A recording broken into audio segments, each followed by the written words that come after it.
April 18th, 1943. 7:34 hours.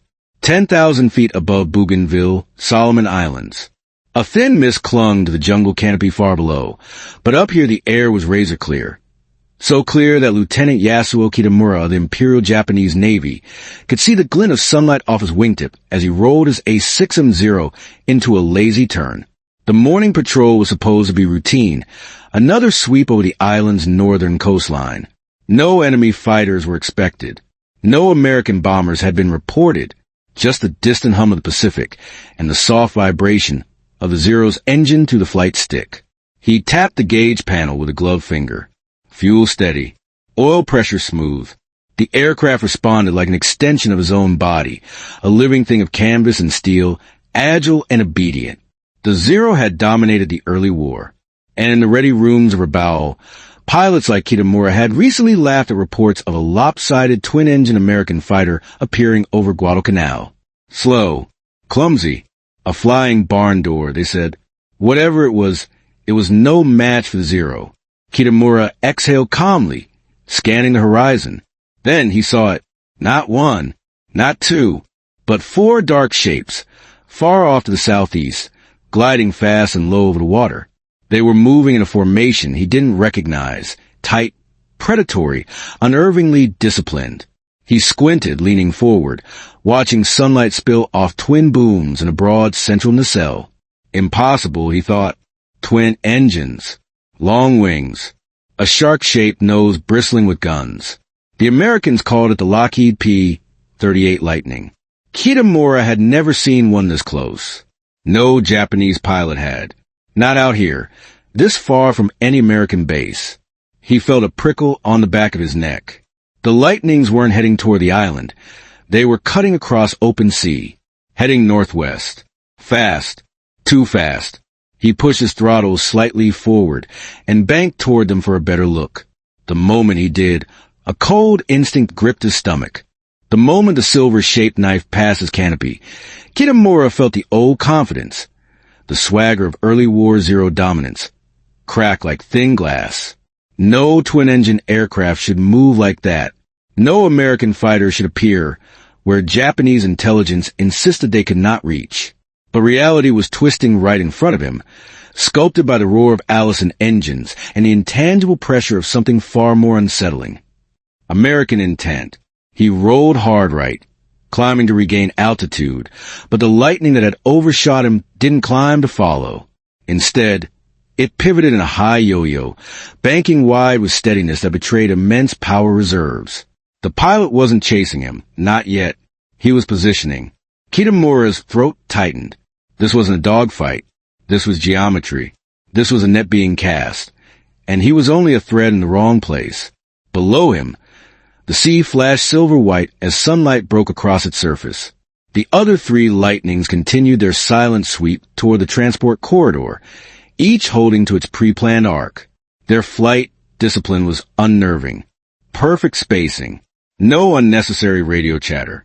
Not even a change in altitude unless the maneuver demanded it. They didn't need to search for their target. They knew exactly where it would appear. Kilometers to the north, beyond the thin haze along the horizon, two faint silhouettes emerged. A Mitsubishi G4M Betty bomber transport and its escorting Zeros. Inside that transport sat Admiral Yamamoto himself, seated beside a window as he reviewed briefing papers and drank green tea from a small cup. He was a punctual man. Predictable, even, and for the first time in his career, that predictability was about to kill him. Kitamura's radio crackled again, this time a flood of overlapping voices. Enemy fighters approaching at high speed. Protect the Admiral's aircraft at all costs. Intercept. Intercept. The air trembled with engine noise, deep, resonant, and frighteningly steady. Kitamura had never heard anything like the harmonized hum of the P-38's twin Allisons. Zeros screamed when pushed into combat dives. Lightnings growled, as if announcing that their prey had already been chosen.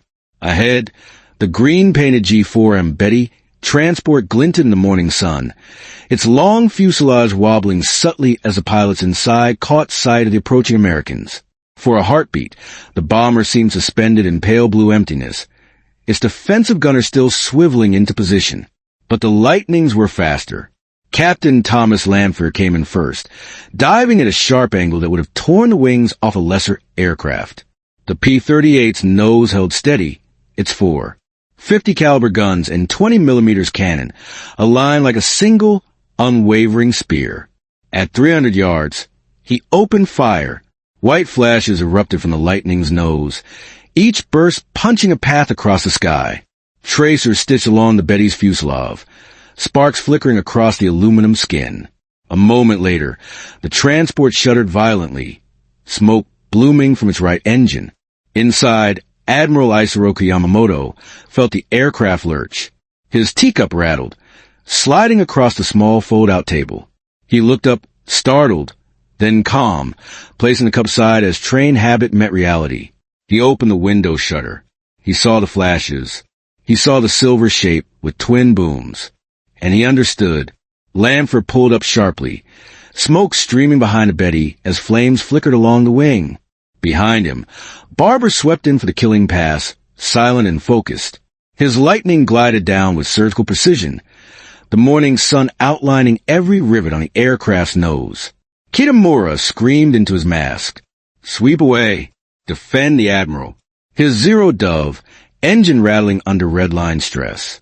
But even at full throttle, Barber's P-38 outran him, descending into perfect firing position.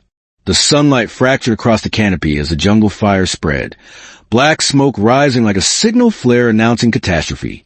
But high above that burning scar, for silver predators angled away, silent, disciplined, leaving nothing behind but contrails and the echoes of their guns.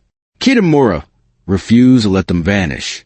He slammed the Zero into a shallow dive, airspeed building until fabric-covered wings trembled. His engine howled at full power. The airframe vibrated like it might shake itself apart. But the Lightnings kept stretching the distance, their twin tails slicing the sky with arrogant ease. He clenched his teeth. They can't outrun me forever. But deep inside, he knew they could. The P-38s were flying near their optimal cruise speed, engines synchronized, propellers flashing as they accelerated northward. Barber and Lanford didn't look back. They didn't need to. Their mission planners had calculated every leg of this journey, every kilometer of fuel burn, every altitude change, every headwind. This wasn't improvisation. This was engineering. A long-range strike force built for mathematics and willpower. Kitamura pushed harder. Static danced across his canopy frame as airflow threatened to peel the skin off the Zero's wings. He gained a little ground meters, not enough. The nearest, Lightning rocked its wings as it departed. Almost a salute. Kitamura felt the insult like a blade. But the American wasn't taunting. In truth, the Lightning pilot had no interest in a dogfight. He was low on fuel. All 4 P-38s were. The long ambush flight from Guadalcanal, hundreds of miles, left the minutes, not hours, before every gauge began dipping into red. Their escape corridor demanded precision. One mistake, and they'd ditch into the ocean. Behind Kitamura, a second Zero joined the pursuit. Ensign Tadashi Mori, breathing hard, eyes wide behind his goggles. Kitamura, break off. They're too fast. But Kitamura ignored him, fixated on the shrinking silhouettes ahead. The runway at Rabaul shimmered under the midday sun as Kitamura's wheels screeched on a battered strip. The Zero rattled violently before settling into a tense, rolling taxi. The moment the engine sputtered into idle, Kitamura popped open the canopy and tore off his goggles. The humid air hit him like steam. Ground crews ran toward the returning fighters, waving frantically for updates. Officers clustered nearby, their tension visible long before Kitamura spoke a word. He climbed down, boots hitting the sun-scorched concrete. Mori landed second behind him. Skidding to a halt, canopy flung back like he desperately needed air. Commander Takao Shimizu, eyes sharp and jaw clenched, approached at once. Lieutenant Kitamura, he demanded, report. Kitamura opened his mouth, but for a moment no sound came out. The words felt too heavy, too unreal. He swallowed. It was an ambush, he said quietly. American fighters. P-38 Lightnings. A stir rippled through the nearby pilots. Shimizu frowned. Impossible. The lightning cannot reach this sector. Our intelligence. Sir, Kitamura cut in, his voice brittle. They were here. 4 of them, flying low over the sea, perfectly timed. They struck the Admiral's transport before we could intervene. Shock froze Shimizu's expression. The surrounding pilots murmured, voices thick with disbelief. 1 transport? An ensign asked hesitantly. Kitamura shook his head. The transport, he said. Admiral Yamamoto's aircraft. Silence fell so abruptly, it felt like the air itself had been stripped away. A mechanic dropped a wrench. It clattered loudly on the concrete, echoing like a gunshot. Mori stepped forward, voice wavering. They flew faster than anything I've ever seen. Climbed like no twin-engine aircraft should. And they didn't dogfight. They just executed. A lieutenant spat in frustration. Hours from Guadalcanal. How? How could they fly this far? Kitamura stared at the ground. They carried fuel tanks. Evening fell slowly over Abao, casting long shadows across revetments and fuel drums as though the base itself had sunk into mourning. The palm trees barely swayed. Even the wind felt subdued. The hum of the generator echoed between hangars, steady, low, almost reverent. Inside the pilot's ready room, cigarette smoke curled through the air like whispered doubts. Charts, maps, and reconnaissance photos littered the central table, but no one studied them. No training lectures, no tactical debates. Only silence, and the occasional tremor of grief that ran to the younger pilots like a shock. Kitamura sat at the far end of the room, still in his flight suit. His hands rested on his knees, open, uncertain. He felt as though the air had thickened since morning, like he was breathing through wool. Mori slumped beside him, eyes red. If they can do that, he murmured. If they can reach Bougainville, pre-calculated down to the minute, then how can we ever predict where they'll strike next? Kitamura didn't answer. He kept replaying the moment. Those 4 lightnings slicing across the sea, their engines calm where his pulse had thundered. The Japanese had mocked the P-38 as heavy, ungainly, unable to match the acrobatics of the Zero. And in close-in dogfighting, they weren't wrong. But short-range duels no longer defined the war. Long-range ambushes did. Outside, the door swung open with a hard creak. Commander Shimizu entered, carrying a folder tucked under his arm. The room snapped to attention. He waved them down. At ease. I know you all heard the confirmation. He paused, letting the weight of the moment settle. What happened today is a tragedy, but it is also a revelation. He opened the folder, spreading a series of intelligent sketches, aerodynamic profiles of the P-38 Lightning, twin booms, swept wings, a long center nacelle. Not sleek like the Zero, not graceful, more like a steel hammer crafted for precision. Dawn came reluctantly to Rabaul the next morning, the sun creeping over the jagged ridgelines like a lantern pushed through thick fog. The base was awake long before first light. Mechanics clanged tools against Zero airframes. Officers barked new flight schedules. Runners dashed between command posts delivering hastily rewritten orders. The entire Air Corps moved with single, strained rhythm, one shaped by the events of the previous day. Kitamura walked across the runway, boots tapping on the cracked pavement. The tropical air was still cool, but humidity clung to his uniform like a second skin. He hadn't slept. Most pilots hadn't. Every time he closed his eyes, he saw the Betty transport spiraling downward, flames licking across the fuselage. And behind that image, always, the silhouette of a P-38, serene and steady, like an executioner who had done his duty and left without haste. Mori caught up to him, flight helmet tucked under his arm. Morning patrol together? He asked. Kitamura nodded. We're assigned west, then north. High altitude sweep. Mori exhaled. Looking for the lightning? We're always looking for the lightning now. They moved their aircraft, the ground crew already prepping them. Today's loadout included extra fuel tanks, an ironic adaptation. The Japanese, once masters of short-range agility, were scrambling to copy the philosophy of their new enemy. A thought struck Kitamura as he strapped into the cockpit. You cannot become what you do not understand. And right now, none of them truly understood the P-38 Lightning. No one knew how far it could really fly, how fast it could really climb, how high its turbochargers could push it before the Zero's engine began to suffocate. But the truth was already trickling through every barracks and strategy room. The Americans had built a fighter that fought on its own terms, not in the elegant, swirling dogfights Japanese pilots trained for, but in the vast, unforgiving geometry of deep ocean distances. Night again, but this night felt different. The air over Rabaul carried a tension that had nothing to do with humidity or jungle heat. It was the kind of silence that settles after a predator has made its presence known, an unspoken acknowledgement that it will return. And when it does, the ground itself will seem to hold its breath. Kitamura sat alone at the edge of the airstrip, legs folded, hands resting on the cracked pavement still warm from the day's sun. Lanterns glowed faintly in the distance where ground crews still worked, their silhouettes moving between aircraft like shadows returning to roost. Somewhere beyond the horizon, the P-38 pilots were sleeping, or celebrating, or writing mission reports. Their engines would cool overnight, their fuel tanks refilled in the morning. They had done the impossible. They had proven something that hung now over every Japanese base from Rabaul to Truk, from the Solomons to the Marshalls. Range was power. Information was power.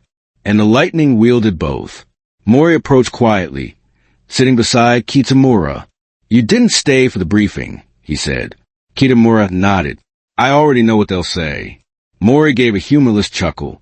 "That we need new tactics, higher patrols, wider search arcs, better code discipline." Kitamura didn't answer, because none of those measures addressed the truth embedded now in every Japanese pilot's mind. The Americans had shifted the battlefield. They had built a weapon that turned the vast Pacific into something navigable, predictable, conquerable. The ocean was no longer a barrier. It was a highway. Mori looked out over the runway. "Do you think we'll ever catch them?" Kitamura breathed slowly. "If they make a mistake, if they come too close, if their fuel runs out at the wrong moment, but not in a straight chase." "No," Kitamura admitted, "not in a chase." He remembered the sight of the Lightning climbing away. No stutter, no hesitation, only raw mechanical confidence. Something was off. The P-38s held altitude like they were locked onto a path, not patrolling or scouting. They weren't wandering. They had a vector, a purpose, and they didn't alter course when he approached. "Strange," he muttered into his mask. Below him, the ocean shimmered like a polished knife. The Lightning skimmed above it, engines humming in perfect sync. At that height, with those speed figures, they could be... His heart lurched, intercepting someone. But who? No American flight path should lead here, and no Japanese units were scheduled to fly through this corridor at this hour. Unless... A static burst crackled through his radio. Kitamura straightened. "Transport approaching, estimated 15 minutes out. Escort Zeros, maintain vigilance." His blood ran cold. A transport. Their transport. And not just any. The one carrying Admiral Isoroku Yamamoto, commander of the combined fleet, the architect of Pearl Harbor itself. He was touring frontline bases to inspect morale. His route was supposed to be secret. Yet here, slicing across Yamamoto's projected path, were 4 American fighters with the range to reach this remote corner of the Pacific. Fighters the Japanese command believed incapable of such a mission. Kitamura's eyes widened. The P-38s weren't lost. They were waiting. He jammed his throttle fully open. The Zeros surged, engine whining as he climbed hard, angling to intercept the strangers before they reached the transport's corridor. The radio barked again, frantic now. Unidentified aircraft approaching. All fighters scramble. Too late. The 4 Lightnings suddenly broke formation, fanning out in a lethal arc. Their maneuver was swift. Too swift for something slow and clumsy. One climbed sharply, the sun igniting its polished wings. Another dropped low, hugging the sea. A third slipped right, covering the flank. The 4th, larger, darker, held center, nose pointed toward the inbound transport path like a drawn sword. The Lightnings heard it too. He could see the small twitch of their formation, like predators sensing the heartbeat of wounded prey. One Lightning surged forward. Its pilot, tall, sharp-featured Captain Thomas G. Lanfer, though Kitamura did not know the name, leaned into the throttle. The aircraft responded instantly, a machine built for acceleration even in the thin tropical air. Another Lightning held slightly above and behind him, flown by First Lieutenant Rex T. Barber, quiet, disciplined, and deadly precise. His eyes flicked over the ocean and sky, mapping angles, imagining the transport's trajectory. They had been briefed in detail. They knew Yamamoto's speed, altitude, escort strength, estimated arrival time, down to the minute. The American codebreakers had seen to that. All that remained was execution. Kitamura, desperate now, dove toward the incoming Lightnings, guns primed. He would die gladly if he could disrupt their attack. The Zero shuddered under the strain as he forced it into a diving intercept. The Lightning nearest him snapped into a climb, cutting across his path like a blade of wind. Its twin booms glinted, almost metallic blue, which Kitamura realized was sunlight reflecting off polished aluminum. The American pilot had chosen altitude over engagement. He wasn't evading. He was blocking. For a moment their eyes locked through the enclosing canopies. Two pilots separated by only yards of air and the width of a canopy frame. The American's expression was calm, unreadable, even as he rolled the P-38 into a position that prevented Kitamura from reaching the transport corridor. "Damn you!" Kitamura muttered, slamming his throttle forward. He fired a burst, tracers slicing space between them, but the P-38 slid away in a climbing spiral, using raw horsepower to outpace the Zero's climb rate. How can it climb like that? Kitamura's thoughts burned. Up ahead, the transport grew closer, its escorts now fully aware of the incoming threat. A short burst erupted from Barber's guns, clean, centered, horrifyingly accurate. The Betty's left engine tore open. A bloom of fire engulfed the nacelle, spewing fragments across the sky. The bomber rolled left, then right, struggling to maintain altitude. Inside, paper scattered, oxygen masks dropped, and a single officer shouted for crew to brace. But the aircraft was finished. Flames crawled along the wing route. Smoke trailed in a long, desperate streak. The horizon tilted as the transport dipped toward the dark jungle canopy below. Barber banked away, watching over his shoulder as the kill completed itself. Kitamura's heart hammered in his chest as he gave chase, diving past the trailing flames of the dying transport. He wasn't thinking of the mission anymore, only of reaching it, of doing something, anything to stop what was about to happen. But the jungle rose too fast. The Betty's right wing clipped the treetops. A heartbeat later, the entire aircraft vanished in a violent explosion of flame and debris. A column of black smoke spiraled upward, staining the morning sky. The shockwave rippled through the air, rattling Kitamura's cockpit as he flew past. His breath caught. Admiral Yamamoto, gone. The realization hollowed him. His radio fell silent, not from lack of traffic, but because every escort pilot watching the fireball below was struck speechless.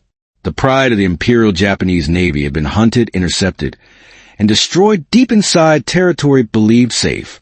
The Pacific had just lost one of its greatest strategists. Kitamura's grief turned to rage. He yanked the Zero into a hard turn, searching the sky for the killers. The Lightnings were already climbing, forming into pairs as they prepared to flee along their pre-planned escape route. Their fuel was perilously low. Their mission was complete. But Kitamura's mission had just begun. He locked onto the nearest P-38, a silver streak skimming northward. The sky thundered. The chase line stretched thin as each fighter reached its limits. The P-38s began climbing, slowly, steadily, into higher, cooler air. Their turbo superchargers whistled, feeding the engines boosted oxygen. At this altitude, raw horsepower meant everything. The Zero, unmatched in close combat, was helpless in long pursuit. Kitamura's airspeed bled away. "Damn it!" he whispered as the gap widened again. Below him, Mori's voice broke through the static. "Kitamura, if we keep diving north, we'll lose fuel too. Pull back." He finally leveled off, panting, sweat gathering inside his gloves. The Lightnings kept climbing, banking right toward open sea. Twin contrails spiraled behind them, bright against the morning blue. For a long moment, Kitamura watched in bitter silence. This was not how the war was supposed to be fought. Not with ambushes over impossible ranges. Not with American fighters tearing through defended airspace untouched. He had grown up believing in the samurai ideal of air combat. Skill against skill, maneuver against maneuver. The Zero had conquered the Pacific with that philosophy. But this new machine, this lightning, it didn't fight by the old rules. It created its own. Mori's Zero pulled alongside him, canopy glass catching sunlight. What kind of aircraft is that? Mori said, voice small. 2 engines shouldn't turn like that. Shouldn't climb like that. Shouldn't fly this far. Kitamura swallowed hard. It hunts, he said. It doesn't duel. For the first time, fear crept into his voice. They turned back toward Bougainville, the jungle fire still visible, the smoke smearing across the horizon like a bruise. Emergency crews were already scrambling. Officers on the ground were shouting, and the truth, impossible as it might be, would soon ripple through every mess hall and radio station across the Pacific. Everything optimized for range. The Americans planned this in detail. They knew our schedule, knew exactly where Yamamoto would be. Shimizu's fist tightened at his sides. His voice dropped to a low, haunted tone. Then our codes, our movements, they're compromised. But more than that, their confidence was compromised. The Japanese pilots looked to the north, where the contrails had vanished, where 4 American fighters now raced back toward their own base, victorious and unchallenged. There had been no long dogfight, no heroic last stand, no mutual exchange of fire, just a swift, clinical strike. Kitamura replayed the attack in his mind. The P-38s gliding in like silent predators, Yamamoto's transport shuddering, the explosion rising from the trees. He felt an unexpected tremor in his hand. He had never feared an enemy aircraft before. Not like this. The officers gathered in a tight circle, whispering furiously. The Americans shouldn't have been able to reach Bougainville. They shouldn't have found Yamamoto's exact flight path. They shouldn't have escaped. But they had. Everything the Japanese Air Corps thought they knew, their superiority and maneuverability, their tight control over the Solomon Islands, the invulnerability of their high command, was shattered. This attack had been more than a loss. It was a message. We can reach you anywhere. We can strike your leaders. Your skies are no longer safe. A communications officer sprinted across the runway, hands trembling as he passed a slip of paper to Commander Shimizu. The commander read it once. His face paled. It's confirmed, he said softly. The Admiral's plane, there were no survivors. The finality of the words washed over them. Kitamura felt hollow. Yamamoto had been more than a commander. He was a symbol of Japan's early victories. The mind behind Pearl Harbor, the man whose very presence could steady wavering morale. And now, struck down by a weapon Japan had mocked. These aircraft, Shimizu said, tapping the sketches, are not built for turning contests. They are not built for ceremonial duels. They are built for reach, for climbing, for striking a target exactly where it cannot defend itself. The room remained tense, but a current of reluctant acknowledgement stirred through the pilots. Shimizu continued, our early assumptions were wrong. The Lightning is not a clumsy brute. It is a fast interceptor with unmatched range. Today, his voice dipped lower. It hunted one of the most important men in our nation, and it succeeded. Kitamura felt his throat tighten. Mori raised a hand. Sir, how did they know the Admiral's route? Shimizu exhaled. Our code books have been compromised. The Americans are reading our communications. That is the only explanation. The room rippled with shock, but deep down Kitamura had known. A mission executed with such precision wasn't improvisation. It was orchestration. The commander set down the folder and crossed his arms.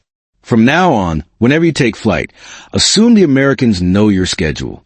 Assume they know your altitude. Assume they know your escort pattern. He paused, scanning their faces.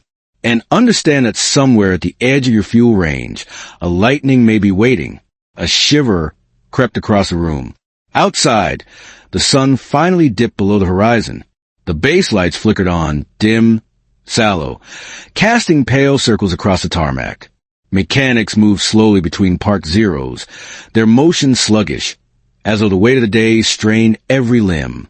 Kitamura rose to his feet, drawn to the open hangar door. The night breeze brushed past him, carrying the distant scent of burning jungle. The wreckage of Yamamoto's crash site still smoldering miles away. For the first time, the night sky felt foreign, as if somewhere in that darkness, beyond the reach of searchlights, the faint, distant hum of twin engines waited to be heard. Mori joined him. Do you think they'll come again? A machine that didn't rely on acrobatics to win, but on vision, firepower, and reach. A machine that ignored the old rules. As Kitamura settled into his seat, he glanced at the horizon. If they hit Yamamoto, he murmured to Mori, they can hit anyone, any base, any convoy, any commander. Mori tightened his chin strap, and we can't stop them. Kitamura opened his mouth to disagree, but the words didn't come. Instead, he thought back to the moment when he'd tried to chase them, the way the lightning had climbed away, the turn that no heavy aircraft should have been capable of, the quiet confidence in its formation. It wasn't merely a plane. It was a strategy with wings. Flight control's voice crackled through the radio. All Zeros, prepare for takeoff. Patrols extended to 200 kilometers. Report any twin-engine fighters immediately. Kitamura rolled onto the runway. The Zero's engine roared, vibrating through his bones. Yet even as he accelerated, even as the aircraft lifted with familiar smoothness into the warm morning air, something inside him felt different. He no longer felt like a hunter. He felt like prey scanning the horizon for the shape of something faster, higher, farther reaching. Hours passed as the pair patrolled the wide arcs assigned to them. The sky was clear. The sea glittered like a field of shattered glass. But the silence was no comfort. Kitamura found himself dividing the horizon into quadrants, imagining wherefore lightnings might appear if they'd set out on another long-range mission. He caught himself checking the upper altitudes more often than before, knowing the P-38 excelled where the Zero's engine choked. Mori noticed. You're expecting them. Kitamura hesitated. Not expecting. Aware. Same thing, Mori said softly. Their patrol ended without incident, but the tension never broke. When they landed back at Rabaul, the sun was overhead, casting harsh shadows along the hangars. A predator trusting its own design. His throat tightened. We'll have to change everything, Mori said. The way we train, the way we move, maybe even the way we build aircraft. Kitamura finally turned to look at him. And will command listen? Mori hesitated. Neither spoke. The truth, heavy and unspoken, drifted between them like smoke. Japan had entered the war believing in the doctrine of maneuver, spirit, and agility. But the Americans had brought mathematics, engineering, and logistics. And now, with the lightning, they had delivered a weapon that could kill across distances the Japanese Empire believed insurmountable. A runner jogged past them, breathless, delivering another dispatch to the command post. Kitamura didn't need to read it to know its meaning. Prepare for more lightning sightings. Prepare for more long-range raids. Prepare for an enemy who chooses when and where the war begins. He rose to his feet, brushing dust from his uniform. The airfield was quiet except for the occasional clang of a wrench or the crackle of a radio. Moonlight reflected off the silvered edges of Park Zeros. Beautiful, agile machines that suddenly felt like relics of an earlier war. The Pacific sky had changed. He looked upward, letting his eyes adjust to the stars.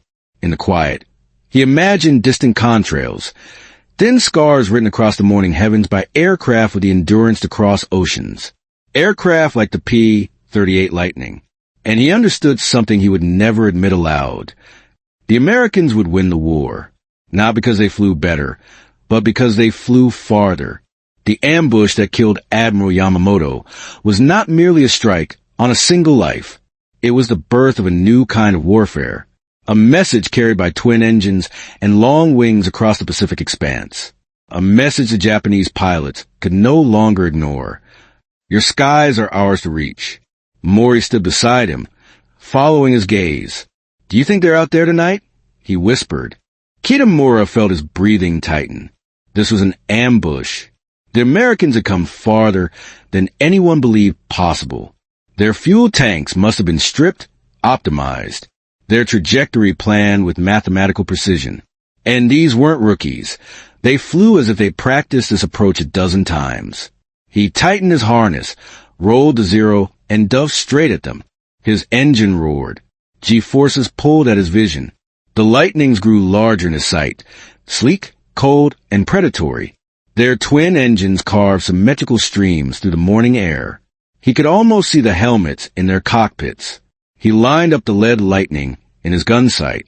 But before he could fire, the American pilot reacted, not with panic, not with a clumsy roll, but with a precise snap turn that yanked the aircraft sideways with impossible force.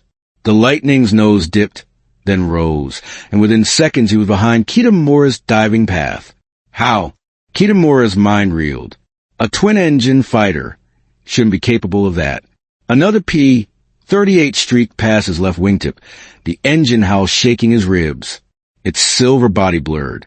For a moment he glimpsed the nose, 4 50 caliber Brownings, and a 20mm cannon fixed dead ahead. And suddenly he understood why Japanese pilots had been wrong.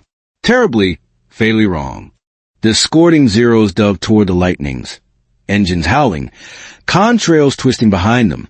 Their pilots expected the Americans to scatter, to break formation, to show fear. But the P-38s did not waver. Captain Lanford dove straight at the transport formation. Barber mirrored him. Guns armed, engine throttled to full combat power. 2 hunters, 1 target.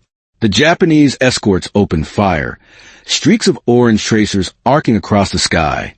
A lightning rumbled as rounds tore past its wing, but the pilot didn't flinch. This attack was no improvisation.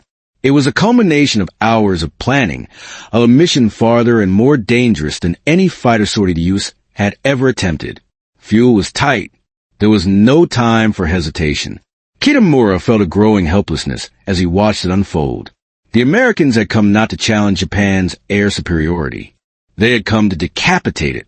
And as the first lightning's nose dipped into firing position, Kitamura realized the Pacific War had just shifted into a new era, one where long-range killers, not nimble dogfighters, would decide the fate of skies. He pushed the throttle to firewall, the Zero vibrating violently as he forced it into pursuit. Adrenaline sharpened his senses. The air around him seemed to slow. But the lightning didn't slow. It accelerated. Hard. The Zero, lightweight and nimble, but chronically underpowered in long chases, struggled to match the raw thrust of twin engines. The distance between them widened with each passing second. And for the second time that morning, Kitamura felt the crushing truth.